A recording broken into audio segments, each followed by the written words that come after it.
back at it again, and we've got to talk about Vivek today because this guy, he's on a roll.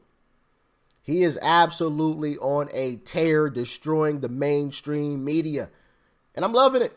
I'm loving it. Like, share, comment, hit that subscribe button if you are new. And I don't know how this guy is still polling behind Nikki Haley and Ron DeSantis too. Like, this is crazy. How is this guy behind these folks? Can anybody explain it to me? Can anybody? Does anybody prefer Nikki Haley or Ron DeSantis at this point over Vivek? Especially Nikki Haley. I can see some people saying Ron, but Nikki? Is anybody picking Nikki over Vivek? No judgment, but you're going to have to explain why. Let us all know. Let us all know. I really am curious to see why. But with that being said, let's dive in. So let me ask you about something that you said at the debate last week. You used the phrase inside job to describe what happened on January 6th. The next day, Capitol rioter Alan Hostetter highlighted your comments at his sentencing. He is going to prison for 11 years. Hostetter threatened members of Congress. He brought a hatchet, knives, pepper spray, stun batons, tactical gear to the U.S. Capitol. Are you concerned that a convicted felon like that is now promoting your comments in court? So here's my concern, Abby, and I want to tell you guys where I'm at.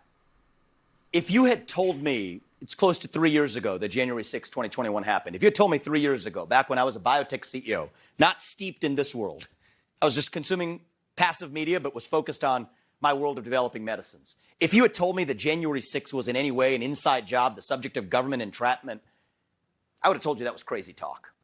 Fringe conspiracy theory nonsense. I can tell you now, having gone somewhat deep in this, it's not. I mean, the reality is this.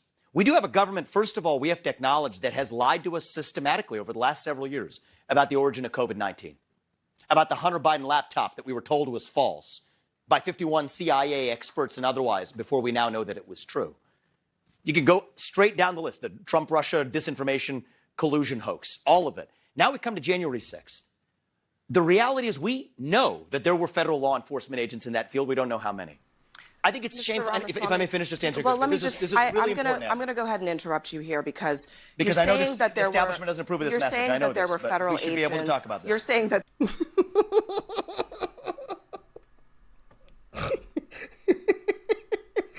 He said, yeah, listen, I know the establishment doesn't approve of this message, but we should be able to talk about this. You see how she tried to interrupt him there, but what he says shortly after this is really, really important. And I actually dropped I think a YouTube short on this as well, or maybe I made a video. I made a full long format video or a YouTube short on it at one point in time because I thought this was interesting as well, and I feel like it didn't get enough attention either. But check out what he says. Listen close. Because I know the establishment doesn't approve of this message. I know there were federal agents. We should be able to talk about this. You're saying that there were federal agents. This is important to talk about. You are saying there were federal agents in the crowd on January 6th. Yep. There is no evidence that there were federal agents in the crowd on January 6th. So why, before Congress, when pressed on what the number was, they didn't say there were none? They just couldn't say how many there were. So you're saying that that you have not seen any evidence that there were. So we've seen multiple. Yeah, that's a great question. Why, when pressed about it in Congress, did they not say there was no one, but they said they couldn't say? Like, am I the only one that just found that interesting? I forgot. I believe it was a lady. I don't even remember her name or anything like that. But they literally asked. She didn't say, or I believe it was a chick. I could be wrong. But the individual, we'll say that. So nobody hits me with misinformation. The individual didn't say, oh, there were none there. Didn't say that. I mean, if there were none there, just say that. But he didn't. And to me, like, that's telling.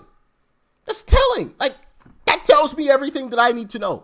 You did not say there were none there. What are you talking about? Nobody was there. There were no agents there. Nobody. Okay? Let's squash that from the jump. Before y'all continue running with this BS story, there was no one there. Okay? No one. Like, that would have been so easy to do. So easy. Why didn't they? I mean, if anybody has any logical explanation, I mean, feel free. Let us all know. Maybe there is a logical explanation as to why, there wasn't like a solid no one was there. Maybe there is a logical reason that I'm not aware of because I'm just not important enough to, know, right? Y'all let me know, though. Y'all let me know.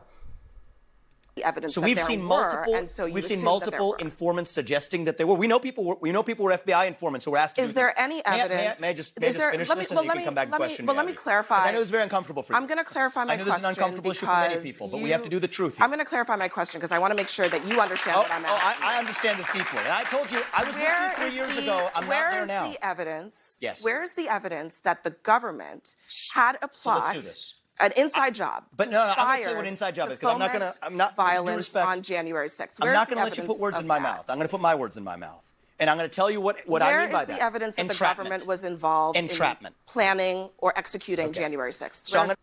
And where is your journalism? Where is it? I thought journalists were actually supposed to search for the truth and not just repeat what the establishment has told them to repeat. I mean, maybe they're right. Who knows? Maybe there wasn't anybody there.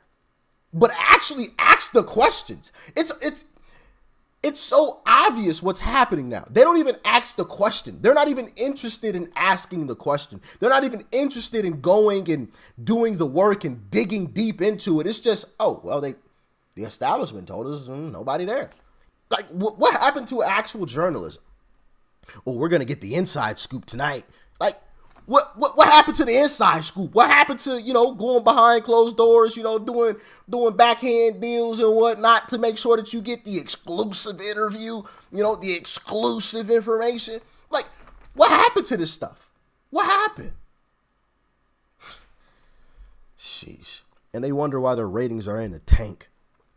I'm going to give you hard facts. And if I may, Abby, I know this is going to be a little uncomfortable. But we're gonna go through this, and you can push back on it after that. And you can push back on that. And let's do this fairly.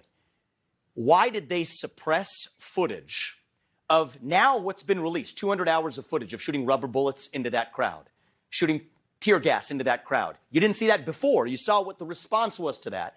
Now you see footage coming out of actually rolling out the red carpet for Capitol Police allowing people in again right through.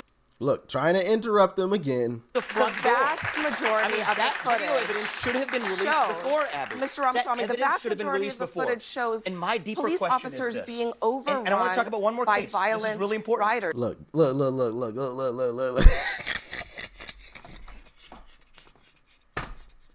I'm sorry I keep pausing, but it's important that we call them out on this.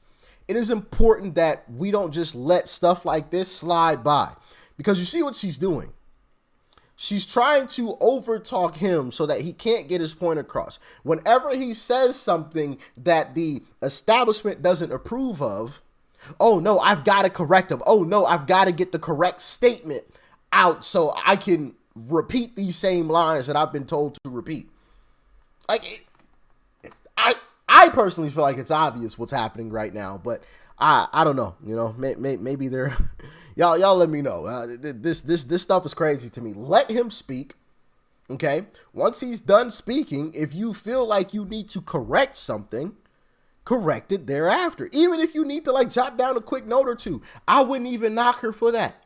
I've done that myself when I'm speaking to somebody, right? And I want to remember something, because I'm a very forgetful person. Very, very forgetful. I forget a lot of stuff. It's crazy. But if I want to remember something, mid-conversation, I'll either type it in my phone, or if I'm sitting down in a meeting or something, I'll just jot down a few words just so I remember to come back to it, right? Even if she stopped and did that in the middle of him speaking, okay, yeah, I need to touch on this. Okay.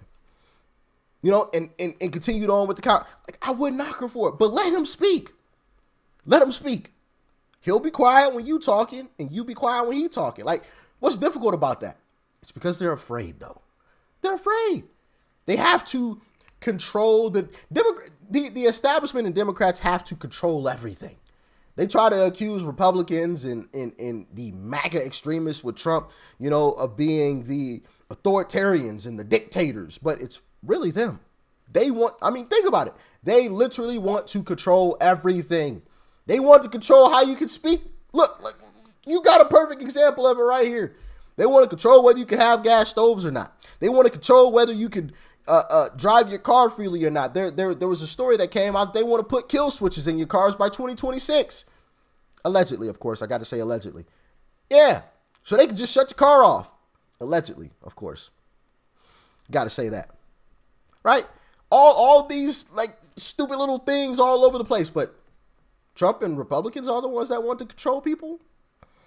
Interesting how that works. Anyway, I'm getting off on a rant about something else. We're going to save that conversation for another day. Officers being overrun and I want to talk about one more by case. violent this is really important. riders. That's I'm what going to give you some hard facts. Of it shows. So here's what entrapment you is. Cherry pick. I'm not cherry picking. If I may finish, Abby. If I may finish, Abby. I'm not cherry picking. Examples. To the contrary. To the contrary. You know who cherry picked examples? You know who cherry picked? The government. That is what happened. The government cherry picked 12 hours of footage when there was 200 hours of footage. So cherry picking was the government, not me. Release the whole thing. And let me just finish one thing too, because this is super important as a topic. So I think this is a civil libertarian issue of our time. Gretchen Whitmer's kidnapping. I want to be really clear on this, because it's the same issue in the same FBI, same even part of the FBI. 3 people who were in an alleged plot to kidnap Gretchen Whitmer were acquitted at the end of trial because it was entrapment. That is, government agents put them up to do something they otherwise wouldn't have done. They gave them credit cards with spending limits of up to $5,000, encouraged them to buy munitions, plan something they weren't otherwise willing to plan. So much so, and I want people at home to know this, especially CNN viewers to know this, is that one of the jurors went to those defendants and apologized afterwards, gave him a hug, apologized, seeing what the government had put a poor guy up to who had to go to some Mexican restaurant across the street to get hot water. These people were exploited with credit cards up to $5,000, FBI agents putting them up to a kidnapping plot that we were told was true but was entrapment. Same thing with the Capitol Police, people letting them in freely. Many of those people then being charged. Ramaswamy, look, the government cannot put you up to do something and then charge you for it. That's wrong. I don't want to have to. Wrong to the left or the right. I don't want to have to interrupt you. I really don't. But I don't want you to mislead the audience here or at home. I think they've been misled by the main. And you hear the audience clapping with Vivek and laughing when she said that BS. I don't want you to mislead the audience. I don't want you to mislead the audience. What you don't want to do is have him speak freely. That's what you don't want. Because when he speaks freely, then people actually get to hear a different side. People actually get to hear a different perspective. That's what you're afraid of. You're afraid of people hearing his perspective and actually going, actually, that makes a lot of sense. Let me actually look into this. Oh, I think he was actually right. I'm doing my own research now, and they lied to me. That's what they're afraid of. That is what they are afraid of. They're afraid of different ideas, which my thing is, if your ideas are so great, let the other side speak freely. What are you afraid of? What are you afraid of? And when I was going through this journey, that was one of the things that I had to ask myself is, why are they always so negative when Republicans speak their ideas? Like, I'm just genuinely trying to hear both sides. Like, I really want the Democrat to come out with some strong statement. Like, let's go. Yeah, yeah. And it just never happened. It was just, letdown after letdown after letdown, and I see why. Their ideas don't stand up to debate. Their policies don't stand up to scrutiny. When you have competing idea against Democrats, they always lose. They know this. And you saw the perfect example there. Not even allowing him to speak freely and saying, even though the crowd is clapping along with him, they're agreeing with him. She said, well, I can't let you mislead them. Who gave you the responsibility to guide the people? Like, who gave you the gavel? Last time I checked, we should be able to speak freely and listen freely to whomever we would like to listen to. Personally, I would like to listen to both sides. Let's hear it. I want national debates, but that'll never happen. At least not currently. And we all know why. But anyway, y'all let me know what you thought about this one in the comment section below. Like, share, comment. Hit that subscribe button before you go. Peace and love. I'm out.